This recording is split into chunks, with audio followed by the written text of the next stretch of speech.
Do I even have a schedule anymore? Am I just going off the wall here? Maybe. And maybe not. That's besides the point. Let's talk about John Lithgow and Kelsey Grammer. You know John Lithgow for a lot of things. I'm just gonna list one thing. My friend Bob is watching a show he was in called Third of the Rock, so you might know him from that if you're an older viewer of mine. If you're a younger viewer of mine, you might know him for being Arthur Mitchell in Dexter. I won't spoil anything. Hello, Dexter Morgan. And of course, you obviously know Kelsey Grammer for being in Cheers and in Frasier as the character Frasier. But did you know that John Lithgow was almost Frasier? In an alternate universe, he could have been Frasier instead of Kelsey Grammer. But he turned down the role, and he hasn't regretted it. Let's talk about it. A little recap about Cheers/Frasier.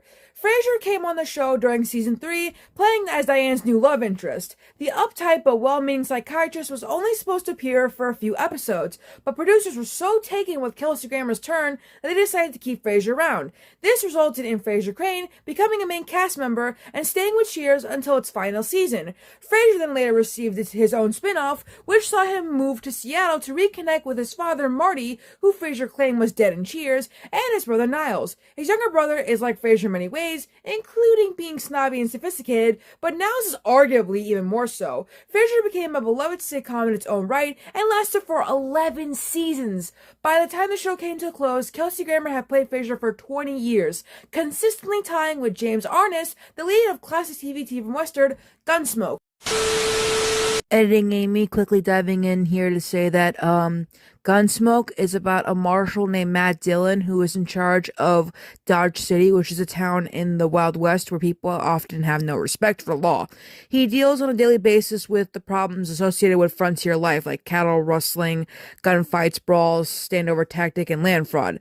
Such situations call for sound judgment and brave actions, of which Marshal Dillon has plenty. The ending is actually a bit fascinating, and I might talk about it in a video because why not at this point?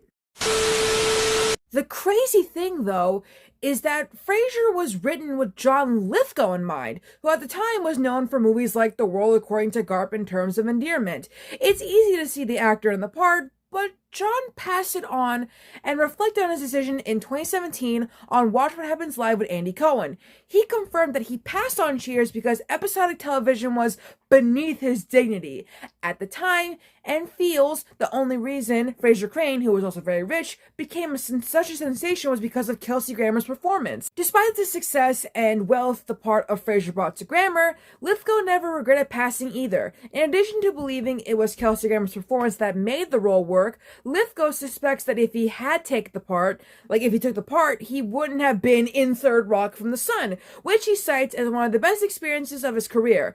Lithgow also made a vocal cameo in Frasier in the season 2 episode Someone to Watch Over Me, and worked with Kelsey Grammer on the 2015 documentary The Best of Enemies. In an interview with the AV Club in 2016, John Lithgow also responded positively to an unused swap week idea that one NBC executive had. The idea was that Lithgow would play Frasier for one episode, while Kelsey Grammer would play Dick Solomon, Lithgow's character, on Third Rock from the Sun, which had an emotional ending. This would have given viewers a chance to see what the show would have looked like if John Lithgow hadn't turned down the Frasier role, but sadly the concept wasn't used. And that honestly sucks, because I would have loved to have seen that, even though, granted, I wasn't born when any of these things happened, but I was born when Frasier ended. So, listen, let's just leave it at that.